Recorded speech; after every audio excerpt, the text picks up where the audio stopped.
Hey guys, Dave here, Imaginator Wood. Hit that like, hit that subscribe, hit that notification button, leave me a comment. Guys, we got something awesome to show you today. I'm out here with Jeremy and Angie at their awesome homestead, and I'm gonna let them tell you guys a little bit about what they do out here. Guys, introduce us to yourselves. We live the dream. We are living the dream homestead, and we're out here just rebuilding this log cabin that you can see behind us, and raising animals. Lots and lots of animals. Thanks to this one here. She's chicken crazy. So we've got lots of chickens, lots of goats, some pigs. Trying to be self-sustaining. Got bucket gardens going. Even though we've got 10 acres, we're trying to. Our soil's bad, so we're trying to amend it. But yeah, lots of fun out here. And guys, tell us your channel name one more time so they can go subscribe for you. Living the Dream Homestead. Living the Dream Homestead, guys. Look at that awesome hat. They got merch, guys. Listen. Well, we don't got merch yet. It's coming. Listen, go to their channel, guys. Go subscribe. Go hit that like button. Hit that notification button for them. They have a contest going right now, guys, where they're wanting you guys to name their goat. Go pick the name for their goat, guys. Give these guys some love. They're doing awesome things out here. We're going to take a tour here in just a minute. I'm going to show you guys around, but make sure you guys give them some love before we do, and then come back and watch the video. Good seeing you guys. Start living the dream. Yeah, living the dream, guys. They are out here, I promise you. We're going to show you. All right.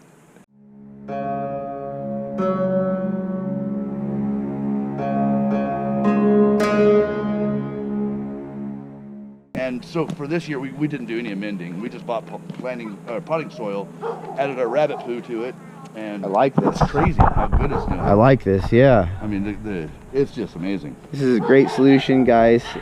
Quick, easy fix that, you know, until we can get our soil where we need it to be, yeah, to actually produce it ourselves. That's what we want.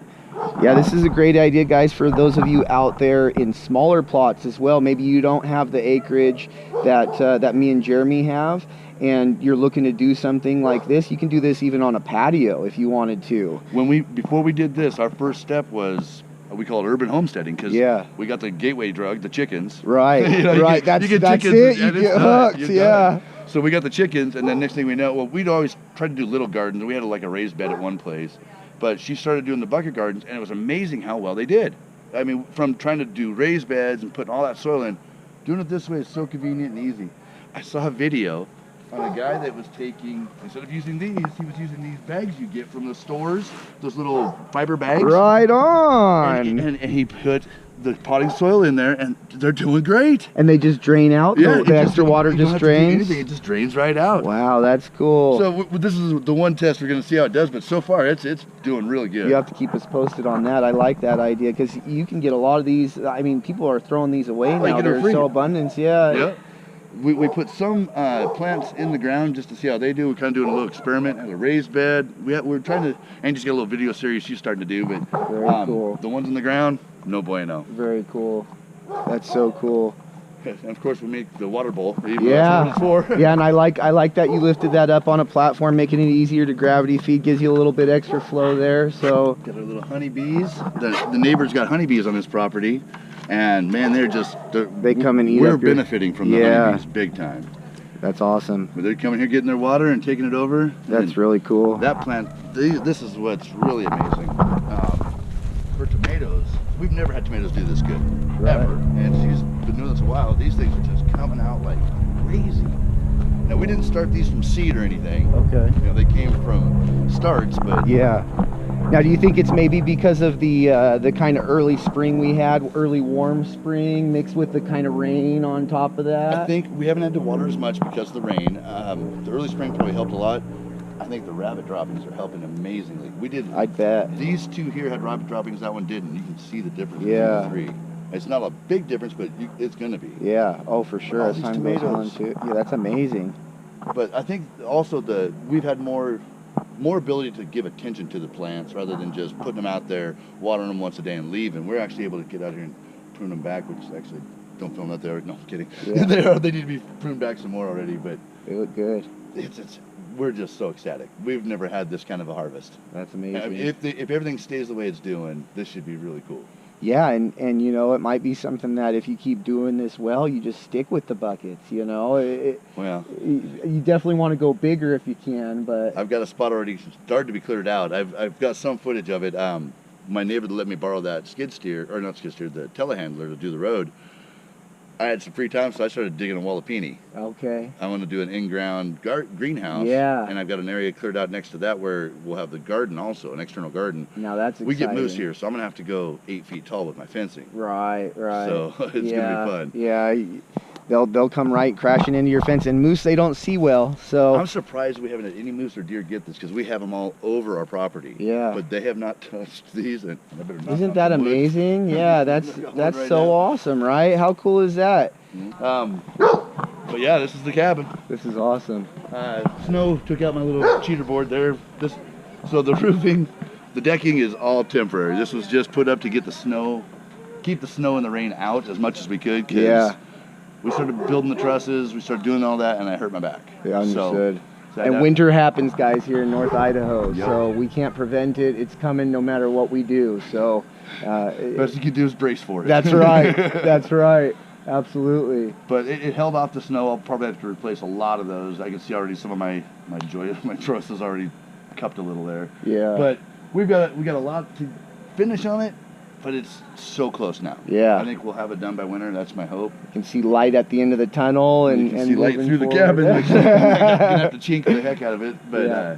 You'll get there. yeah. The second floor turned out really good so far. We got 2 French doors, one on each side. So we got Yeah, I nice saw cross that. breeze. That's so cool. Yeah, you'll get nice ventilation through there. Yeah, we're gonna have walkout decks on each end so that we can actually, in the morning, we'll come out on our deck. The deck will probably come out to about here, and there's our animals. Our That's barnyard. awesome. That's so cool. And ducks. Ducks. What kind of ducks are these? These are Ancona. And Ancona. Ancona. ducks. Ancona. Tell us about the ducks, Angie.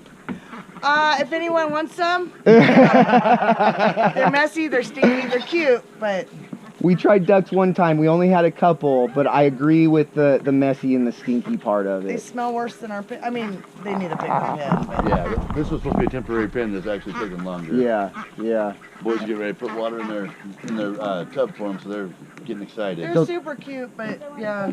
Thinking you won't stick with them long term then. Yeah. Well, we thought we were gonna get a better ratio of male to female. Oh, We it's a got straight run. one female and 7 males. Oh, That's that's rough. rough. Yeah, so at least that's what we're thinking, because they say the males don't honk, the females do. We've only got Males one are that honks. raspy. The rest are all raspy sounding. Yeah, So. yeah. But yep, and then we got our goats, got our newest Oh yes, that's so awesome, and that's the new one over there. one. That's the to be named goat. Very beautiful little starter herd you got here. You guys are going good. Yeah, all we're milk gonna- goats, hopefully. Well, the little ones we're hoping we can get milk with. Yeah, That's I winter. think they're gonna be more pets than anything. Yeah. And so how long have you guys Arya had the and goats? Sansa, We picked them up in January. January. Yep. The darker one. We Very bought them pretty. back in like September, but we weren't ready, and by January we had to come get them. It was kind of funny building pens over top of 3 feet of snow and 2 foot of that ice. So we're driving fence posts through there and getting the panels up. By the time it melted, these fence posts were barely touching the ground. Oh wow. It's like, yeah. well, okay, we got to redo the whole thing. Yeah, again. get it back down on the ground. Yeah. Well, and then when winter comes around, next thing you know, the goats will be able to just step Walk right right over over the it. top of it. Yeah. Yeah. That's my worry. They're going to be able to just get right through. So what kind of goats are these that you guys have? 2 little ones are Nigerian dwarfs. Winter here, she came from Chad and Shelby as well. Okay. She's a Nigerian dwarf and Nubian mix. Okay. And then she is purebred Yep. Nubian. Purebred Nubian. Awesome. Yeah, we're probably going to end up getting a buck, it sounds like. Gotta have milk. Yeah, I gotta have milk. Gotta have it. more goats, more pets. You don't want to rent one and maybe Yeah. risk them bringing disease in. And That's true too. buy your own, you can quarantine it, you know it's good, get it checked And once out. you're buying feed, I mean, you're already in it for the feed. What's another 4 mouth? goats, Yeah. 5 goats, 7 Yeah. goats, whatever. Then it starts to multiply as long as it doesn't end up 500 100. goats, who cares, you know? What's the matter? I see where her train of thought goes. Next thing you know, you're a goat farmer. You're Yeah, right. I think we are. That and a chicken farmer. I think so. I think you're on your way. I think we're Oh close yeah, she to... told me you had how many 60 something, 80. We will have 64 after today. Oh, wow. Oh, because yeah, you guys are taking 2. We maybe are. 3, Oh, we're here possibly 2 4. down. 2 down. Yeah, so a little bit of background, guys, why we're here. We wanted to come out and visit their homestead out here and see how people do things. It's always nice to see how other people do things on their homesteads, because everyone does it different. But we also we're blessed to have the fortunate opportunity to come out and get chickens from these fine folks. We won 2 chickens from them at the North Idaho YouTube creators event that we all went to and attended, and we met them for the first time and got to have meals together and sit down and talk about how we all do things in North Idaho and start to build community. So that's been really awesome. We were really fortunate to meet Jeremy and Angie out there. So we're glad to be out here visiting you folks. Happy to have you guys here. Can't wait to come see you guys' place. Absolutely. Watching your video today, I love the way you've got it set up for your pigs. Oh, thank you. I appreciate that. I'm stealing that totally. Yeah, I'm it's totally it was kind of just a last minute thing, kind of like you guys, doing what I could with the space I have and what I had. So it's working out okay so far. I like the way you branch between 2 sets of panels to make the structure. Right. And you can move it. I mean, I'll show you my structure. It's sad absolutely. and very does not measure up to yours. Well, hey, mine's still a work in progress, and so I'm sure yours is. Everybody's got these things, and they're never perfect, Yep. So this is okay. It's just a little thing. We want to give them more room. Yeah. But this was what we had for materials, and we built a shack out of pallets. And you've got some good-looking kune here as well, right? Yeah, and from what Chad says, they're red wattle mix. Are they? Because I guess that wattle only comes on the red wattle. So yeah, the wattles are something that with the kune you want in a boar when you're gonna breed to pass that on. But that's really cool. I have not seen the really red kune like this, so he very well may be right on that. Had him having red wattle in them. They're very good looking pigs. Are you wanting to do more with the pigs, or are these going to butcher? These are going to butcher. These are 2 boys. Okay. And they were cut right off the bat. He's a jerk. He likes to bite. That's all right. I got a bunch of pigs myself, so I know how they can be. But we're basically raising one to sell and one to eat. Is kind of figure one will pay for the processing of the other. Or we're hoping anyway. Or we mean just a whole lot of pork. Yeah. Either way, I think it's a win-win. I mean, it's kind of neat getting we know what's going into them every single day, what they eat every day. Yeah. That's amazing. And out here, they're eating great roots and plants and wood and all that, and so they're gonna get that great flavor for you guys. Yep. And now the kune, another good thing is if you don't have a lot of freezer space or something like that, you're not having to worry about when you go to butcher some giant pig that you're having to put away. 300 pounds of hanging meat. Yeah. That's a lot of meat. I mean, we run a deep freezer right now on that generator, but Right. it's packed full. I don't need to be filling it more. Right. So that's another thing to take in consideration. That's something Chad had mentioned to me as well. When you guys are looking for a breed of pig out on your homestead. There's so many options out there that you can really pick and choose what's going to be good for you, what's going to be good for your family, and what your needs are. So just because I have kune and Idaho pasture pigs, and Jeremy has kune here, Chad has the red wattle and the Tamworth. Yeah. So he's going to do a different kind too, I think. I think so. Yeah, I think that's what he's saying. He told me yesterday, and I completely forgot what it was. Right. But it's And so your hanging weight on those pigs is going to be at least double a kune at least. I think we're thinking 150 pounds is what these are supposed to get.